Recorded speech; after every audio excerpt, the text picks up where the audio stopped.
नमस्कार दोस्तों, मैं आपका दोस्त हरेंद्र। ज्योति अग्रवाल की हत्या को रोका जा सकता था। जैसा कि पुलिसिया पूछताछ में यह बात क्लियर हो गई है कि प्रेम अग्रवाल के द्वारा पिछले 2 सालों से ज्योति को मारने का बार बार प्रयास किया जा रहा था, लेकिन ज्योति का जो किस्मत था वो बार बार ज्योति को मौत के मुंह में जाने से बचा लेता था। जी हाँ, ज्योति अग्रवाल के मौत को रोका जा सकता था। जैसा कि पुलिसिया पूछताछ में यह बात निकल करके साफ़ हुई है कि प्रेम अग्रवाल जो उनके पति हैं वो पिछले 2 साल से ज्योति अग्रवाल को बार बार उनकी हत्या का प्लानिंग करते थे और उसको अंजाम देने का कोशिश कर रहे थे। लेकिन ज्योति अग्रवाल की किस्मत ऐसा थी कि ज्योति को बार बार मौत के मुंह में जाने से बचा लेती थी। लेकिन अंततः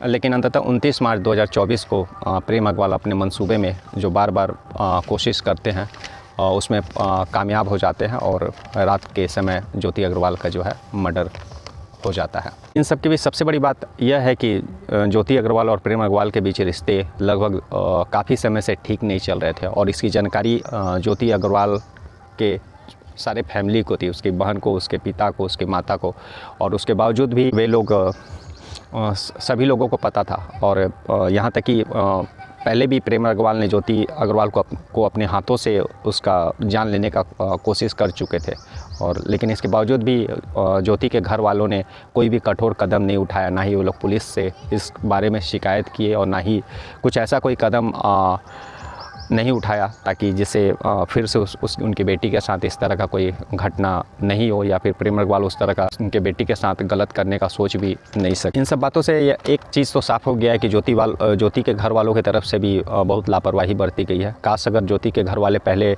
पुलिस में शिकायत कर दिए होते या फिर कुछ ऐसा कठोर कदम उठाए होते तो प्रेम अग्रवाल का उतना हिम्मत ही नहीं होता कि वह इस तरह से ज्योति अग्रवाल का हत्या करने के लिए सुपारी दे। एक बात और भी सामने आई है कि हाल के दिनों में प्रेम अग्रवाल इसलिए ज्योति को एकदम अपने रास्ते से हटाने के पीछे पड़ गए थे क्योंकि वे ज्योति से एकदम परेशान हो चुके थे रोज़ के जो झगड़े और झंझट से। जैसा कि सारी बातें पुलिसिया पूछताछ में निकल के आई है, और वे ज्योति से तलाक चाहते थे, लेकिन ज्योति किसी भी कीमत पर तलाक देने के लिए राज़ी नहीं थी। और ये बात ज्योति के घर वालों को भी पता है। तलाक देने के लिए राज़ी नहीं होती है, ना ही उसके घर वाले इस विषय में राज़ी होते हैं। तब प्रेम अग्रवाल को कोई रास्ता नहीं सूझता है और इसलिए वह फिर ज्योति अग्रवाल को अपने जीवन से, अपने रास्ते से हटाने के लिए उसका हत्या करवाने का प्लान रचते, षड्यंत्र रचते, और जिसमें ज्योति का मौत हो जाता है। इस केस में अगर ज्योति के घर वाले ज्योति को अपने पास अगर रख लेती, या फिर ज्योति खुद जब वो देख रही थी कि हमारे रिश्ते ठीक नहीं जा रहे हैं तो वो खुद भी अगर कुछ ऐसा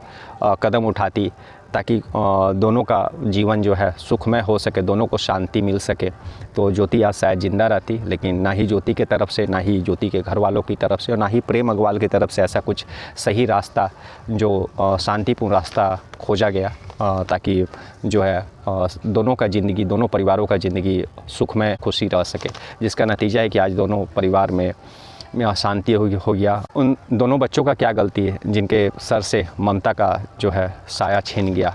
और इधर प्रेम अग्रवाल भी उतने बड़े बिजनेसमैन थे और उनका भी समाज में एक रुतबा था, एक बिजनेसमैन थे तो उनका भी समाज में अच्छा रुतबा था, वे भी सब मिट्टी में मिल गया। और उधर ज्योति का घर वालों को भी ज्योति की हत्या से बहुत दुख पहुंचा है। तो एक तरह से दोनों ही परिवार अशांत हो गया, दोनों ही परिवार में अशांति हो गई। और सबसे नुकसान तो उन 2 बच्चों का हुआ जिनके ऊपर से ममता का छाया हट गया, ममता का जो छाँव आंचल होता है वो छीन गया। तो इनमें उन बच्चों का भी कोई भी गलती नहीं है और ना ही था, लेकिन अपने माता पिता का जो करनी है उन लोगों को भुगतना पड़ रहा है और आगे भी पड़ेगा। अगर झारखंड की अगर हम बात करें, जमशेदपुर का अगर जूम की दुनिया की बात करें तो ज्योति अग्रवाल का मर्डर केस पहला ऐसा मर्डर केस होगा जिसमें इतना महंगा हत्या के लिए सुपारी एक पति के द्वारा अपनी पत्नी की हत्या करने के लिए दिया गया।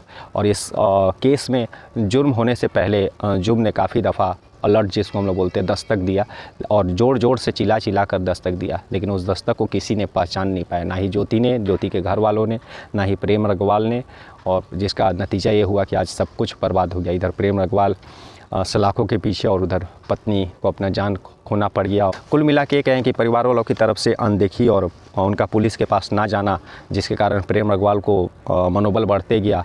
पहले वे अपने हाथों से उसका कत्ल करने का प्रयास करते हैं और उसमें अगर फेल होने के बाद एक आध दो दफ़ा और भी कोशिश किए थे ज्योति को हानि पहुंचाने का। फिर वे लोग उसके बाद फिर वो एक बार और सुपारी दिए थे 6 लाख में, उसमें भी वे फेल हो गए। फिर अभी अंततः 16 लाख में सुपारी दे करके उस कत्ल का षड्यंत्र रचे और जिसको अंजाम दिए। तो कहीं ना कहीं अगर ये ज्योति के परिवार वालों का और ज्योति का भी इसमें गलती है कि वे पुलिस के पास नहीं गए और इसको सीरियसली नहीं लिए। अगर वे लोग पहले ही पुलिस के पास अगर चल जाते और इस कुछ कठोर कदम उठा लेते तो जो अपराधी प्रेम कुमार है और उनका मनोबल नहीं बढ़ता और वे ऐसा कुछ भी कर भी नहीं। सबसे बड़ा गलती यही हुई कि वे लोग जुर्म होने का जो दस्तक है उसको पहचान नहीं पाए और जिसका खामियाजा एक ज़िंदगी और 2 बच्चों के ऊपर से ममता का जो आंचल होता है वो छिन गया।